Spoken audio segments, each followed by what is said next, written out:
Jai Hind students, welcome to my YouTube channel. Students, a strong positive self-image is the best possible preparation for success in life. So, while standing in front of the mirror, say yourself, you are capable of doing it, make it.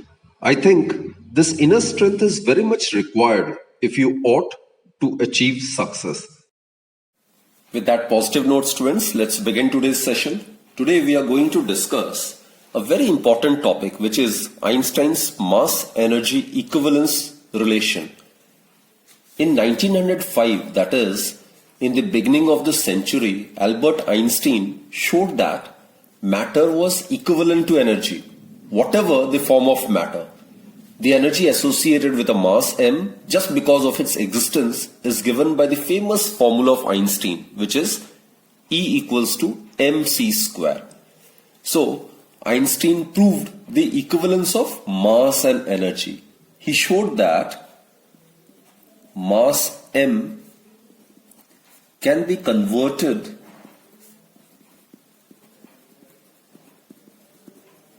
into energy, which is given by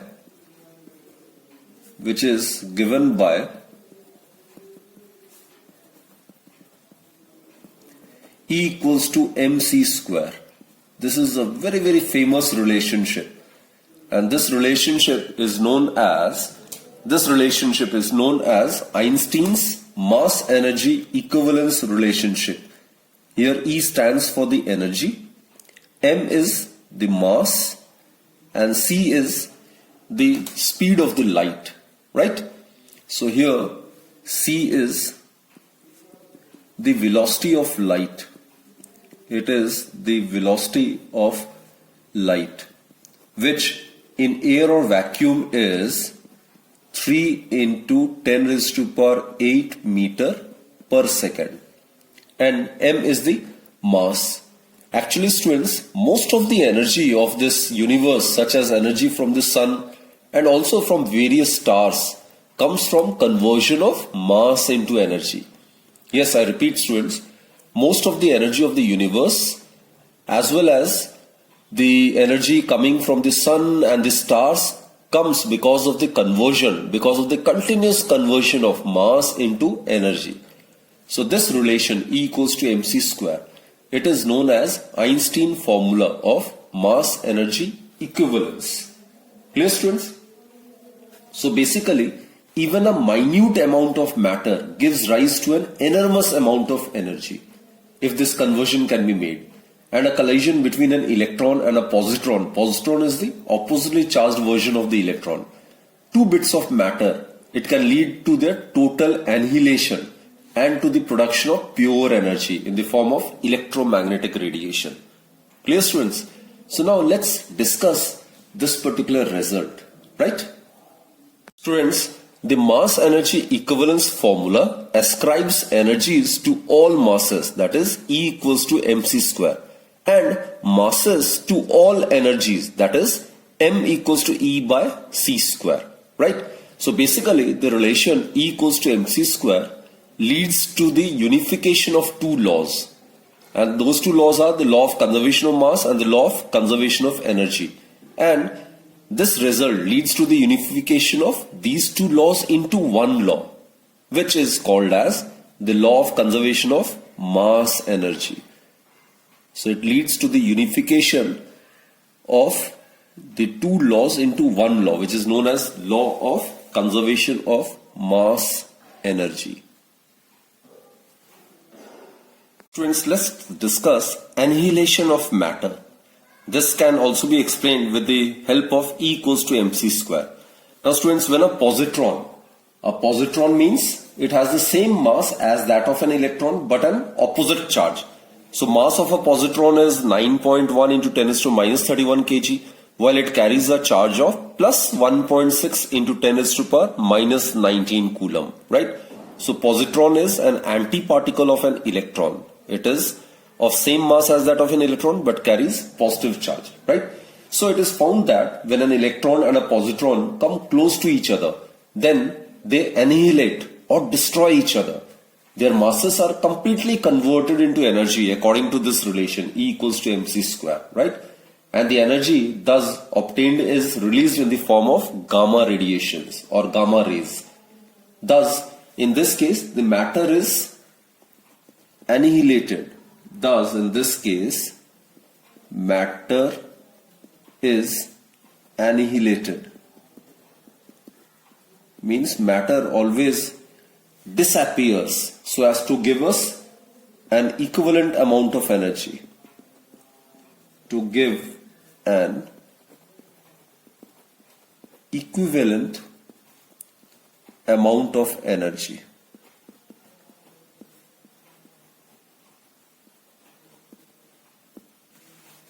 So students, this can be mathematically done as well. We are aware of this formula, isn't it? E equals to mc square. Now students, let us find out the energy released during this process. As I've told you, positron, electron both have the same mass. So this m will be equal to mass of the positron plus mass of the electron. That will be equal to twice multiplied by 9.1 into 10 raised to power minus 31 kg. Right? And velocity of light in air or vacuum, that is 3 into 10 raised to power 8, and it will be whole square. So in joules we will get 1.638 into 10 raised to power. It will give us 16, 15 and over here. So it will give us minus 13 joule. Clear? So when the positron and the electron get annihilated, so this much amount of energy is liberated.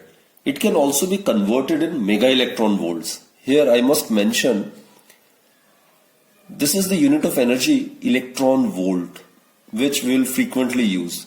Electron volt. It is represented by EV. Now 1 electron volt, students, it is equal to 1.6 into 10 raised to power minus 19 joule.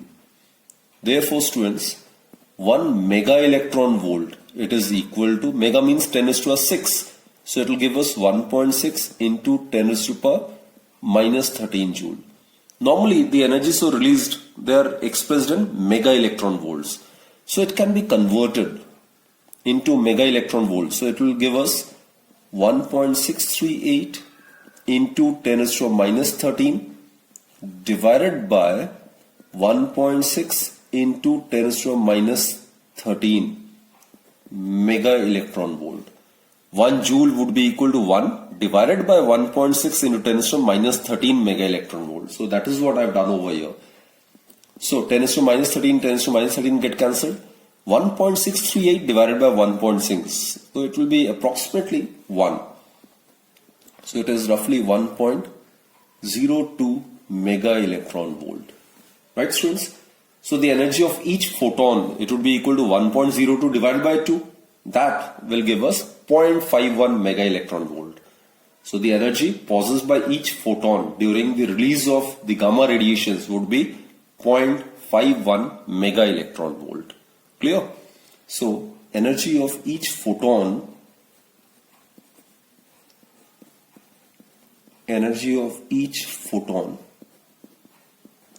would be equal to 1.02 divided by 2 mega electron volt, which will give us 0.51 mega electron volt.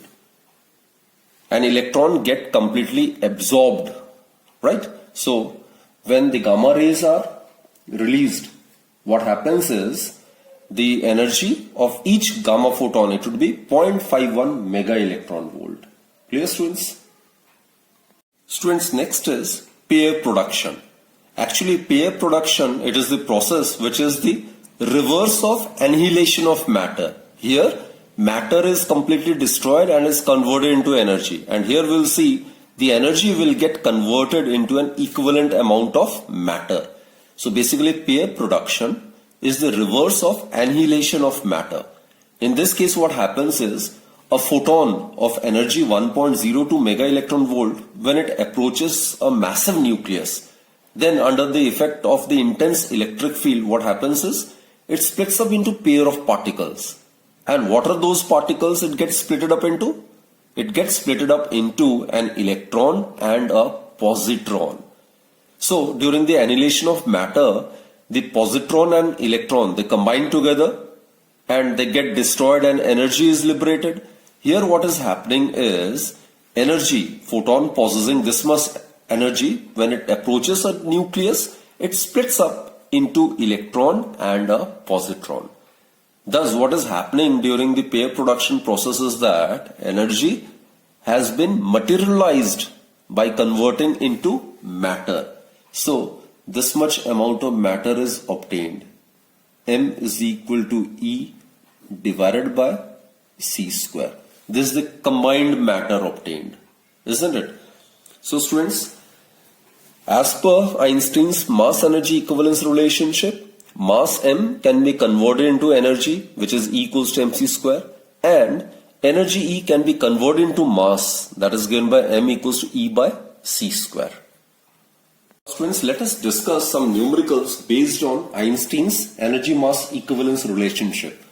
The first question is, we are supposed to prove that one atomic mass unit, that is 1 AMU, is equal to nearly 933 mega electron volt of energy. This we have already discussed, students. 1 electron volt, it's the unit of energy. It is 1.6 into 10 raised to the power minus 19 joule. That's the charge of an electron. So 1 kilo electron volt, kilo means 10 raised to the 3. So we'll get 1.6 into 10 raised to the minus 16 joule. While on the other hand, 1 mega electron volt, mega is 10 raised to the 6. So 10 raised to the 6 multiplied by 10 raised to the minus 19, it will give us 1.6 into 10 raised to the power minus 13 joule. Right? So in order to convert joule into mega electron volt, this is the conversion we need to use. 1 joule, it would be equal to 1 divided by 1.6 into 10 raised to the power minus 13 joule. This is the conversion we will make use in order to convert joule into mega electron volt. Right, students? Okay, coming back to this question. The formula to be used over here is E is equal to mc square. This amount of mass will get converted into energy, and that energy is given by E equals to mc square. Right? So let's try to solve it. Therefore, energy liberated, it would be given by mass. Mass is 1 AMU. It is actually the mass of a proton, which is 1.67 into 10 raised to the minus 27. C square, it is 3 into 10 raised to the power 8. It will be in joule. So on solving it, students, you will get approximately 14.94 into 10 raised to the power minus 11 joule. Right?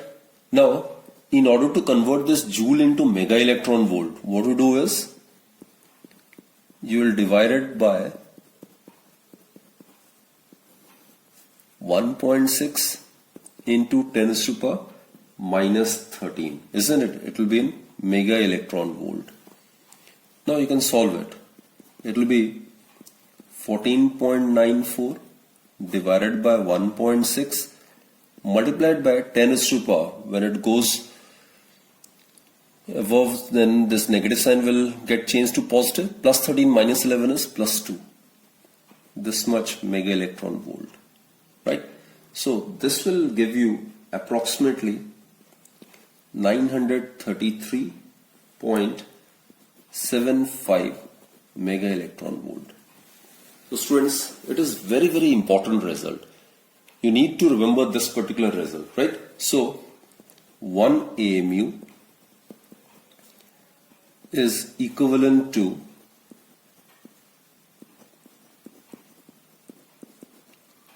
an energy which is approximately 933 mega electron volts.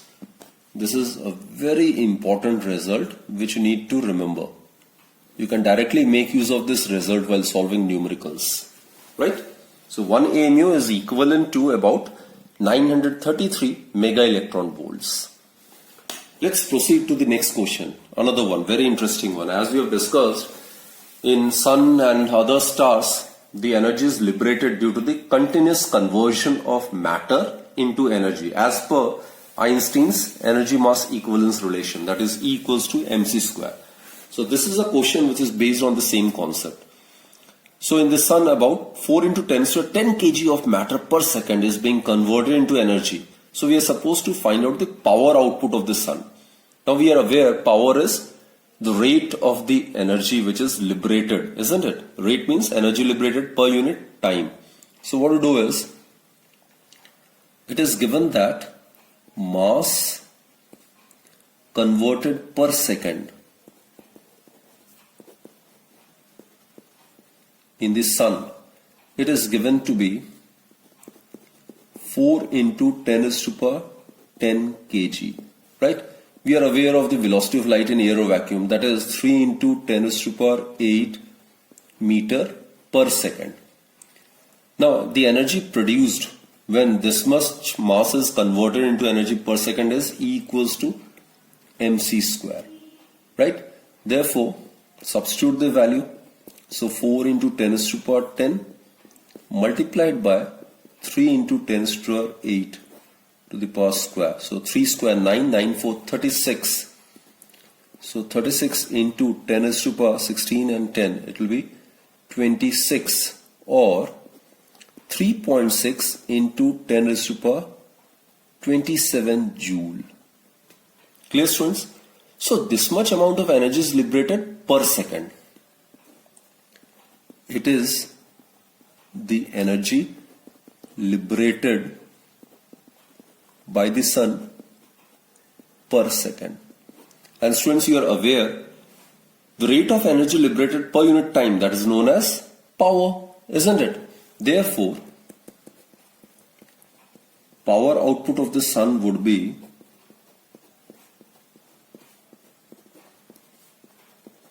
power is the energy liberated divided by time. In this case, time is 1 second. So it would be equal to 3.6 into 10 raised to power 27 watt. Joule per second is watt. So this is the power output of our sun.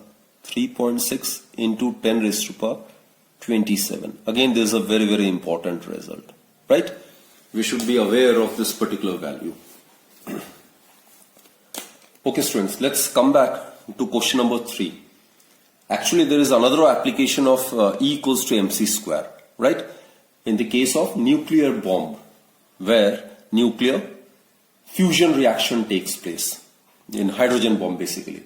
So when protons and neutrons in the nucleus combine together to form the nucleus, then what happens is the total mass of all the protons and neutrons, which are also known as nucleons, is just a little more than the mass of the nucleus itself. So this deficiency, students, in the mass is known as mass defect, and it gets completely transformed into binding energy of the nucleus. And it is this energy which keeps the nucleus bound. And if the nucleus is split up, as in the case of an atom bomb or hydrogen bomb, then what happens is this energy is released in the form of heat and gamma radiations. Clear? So this is the case of basically nuclear fusion reaction. This is a numerical which is based on nuclear fusion reaction. In this case, the two lighter nuclei combine together at extremely high temperature to form a heavier, more stable nuclei with the emission of this neutron and tremendous amount of energy, right? So it is due to the mass defect that energy is liberated. So here we are supposed to find out the energy released during the process, and we are supposed to express our answer in mega electron volt. Clear, students? So let's calculate the initial mass. Total initial mass. It would be these two nuclei, right? So it is 2.0141 plus 2.0141. So twice of it. So that will give us 4.0282 AMU. This is the total initial mass. Similarly, students, let's calculate the total final mass. Let's calculate the total final mass. Okay, it will be equal to it will be equal to He32, the mass of this nuclei, plus that of neutron. So it is equal to 3.0160 plus 1.0087. So if you add these two, what you get is 4.0247. It is an AMU. Now look at the difference, students. Look at the difference. The final mass is less than that of initial mass. And that difference in the mass is known as mass defect. So, decrease in mass, or we can say the mass defect, del M, it would be equal to 4.0282 minus 4.0247. So it will be equal to 0.0035 AMU. Right? We are writing it in AMU. So students, this is the mass defect. And this mass gets converted into energy as per the relation E equals to mc square. Right? Now we can directly use this particular result. Now 1 AMU, it will release an energy equivalent to 933 mega electron volt, isn't it? Which implies that, students, in the case of 0.0035 AMU, the energy liberated would be 933 multiplied by 0.0035 mega electron volt. So it comes out to be about 3.27 mega electron volt. So this is the amount of energy which is released during this following nuclear fusion reaction. So in order to do such questions, you can directly make use of this particular result, in which we have proved that 1 AMU is equivalent to 933 mega electron volt. Here the mass defect was found to be 0.0035 AMU. So for 1 AMU, if this much amount of energy is liberated, therefore for 0.0035 AMU, the energy liberated would be given by 933 multiplied by 0.0035 MeV, which comes out to be about 3.27 mega electron volt. So hopefully, students, you have understood these questions. So that's it for this particular session. Do join me in my next lecture then. Till then, stay healthy, stay fit, and keep smiling. Thank you for watching my videos.